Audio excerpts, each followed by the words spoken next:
It's the highest mountain in all of Germany. Nestled in the Wetterstein mountain range along the border of Germany and Austria, the Zugspitze towers above the rest at 2,962 meters. To reach the summit, we'll take the Reintal route, which is the longest route, but also the most scenic, trekking through beautiful, diverse landscapes. The route starts at the Olympic Ski Stadium and leads directly to the Partnachklamm. From there, we head to the first of 3 mountain huts along the way for a rest and a meal before continuing along the path upward. Following the river, we'll pass by the second hut and continue on the path through the forest and on the main ascent, landing at the final hut, the Knorrhutte, where we'll spend the night. Bright and early on day 2, we will finish the ascent through the rock fields before reaching the summit. The hike begins at the Olympic ski jump, where we make our way through the stadium onto the trail.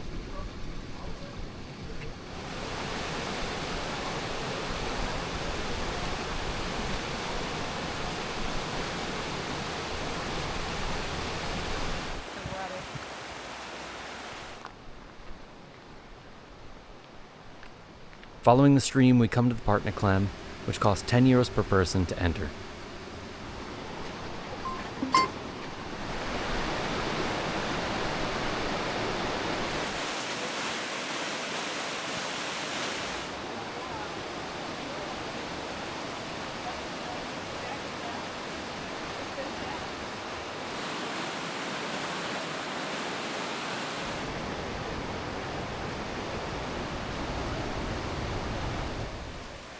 The gorge is an incredible sight all on its own, and many take a trip to the mountains just for this.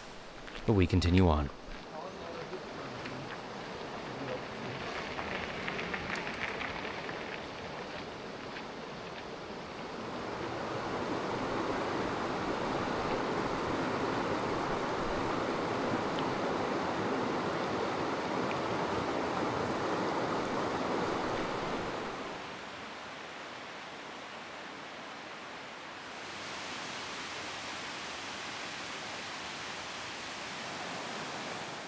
We're 3 hours into the hike and already breaking out the walking sticks. A little bit of elevation before you even get to the first of the 3 huts. So, good to have these.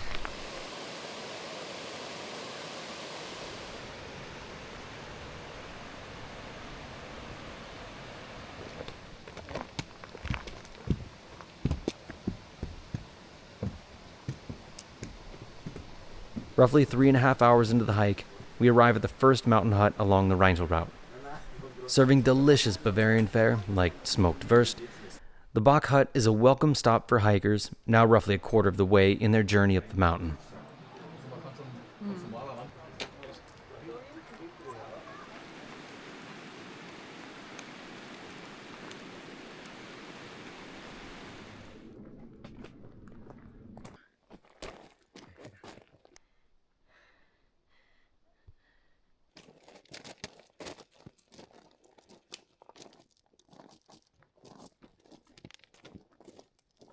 Keeping the river on our left, we pass through winding forests of mountain pine before the trail opens, returning to the river.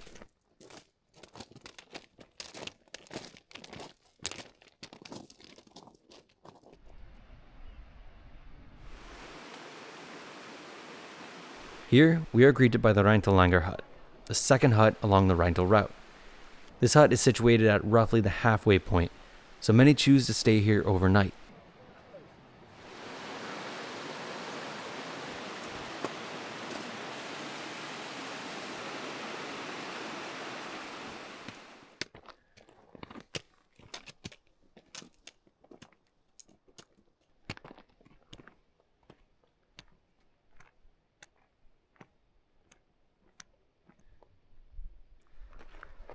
The route in the Alps is really straightforward, and you're probably not going to get lost because there's a lot of signs pointing you in the right direction. But if you're ever confused, near the end, as you get closer to the hut, you're going to see these red arrows pointing you in the right direction.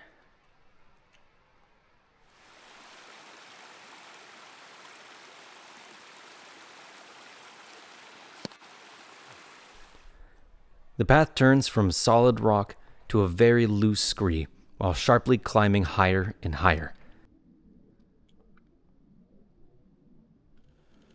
After nearly 9 hours, we reach the last of the mountain huts, the Knorrhutte. The food here is rustic and delicious. Pork goulash with rice and potato soup. Perfect after a full day of hiking. It costs about 30 euros per person to stay, plus another 10 for the meal tickets. Cash only. Reservations must be made in advance online, and the earlier, the better. Also required are house slippers, as boots are not allowed in the main living quarters, and a sleeping bag liner.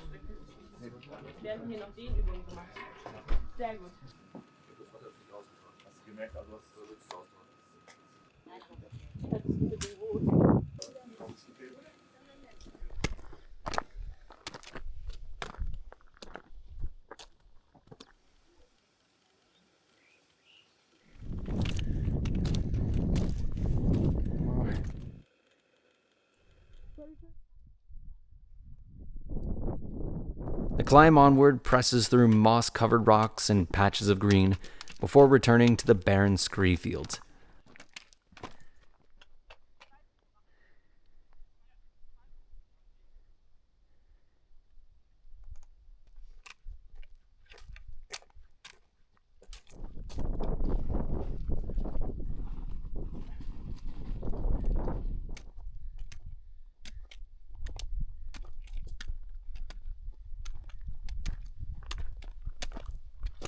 The final ascent to the top is a steep climb up more scree, and the loose rock acts more like sand beneath our feet.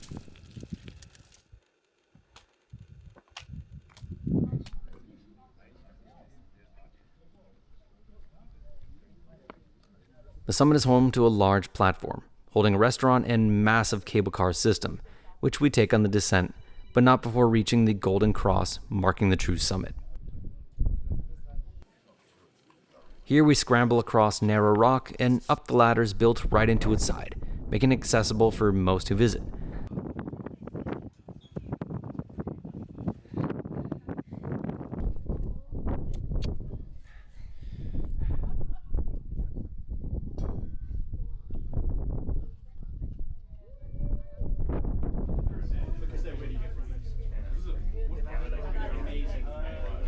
We ride the cable car down the mountain, an easy and fast ride that makes visiting the Zugspitze a comfortable reality even for those not able to make the climb.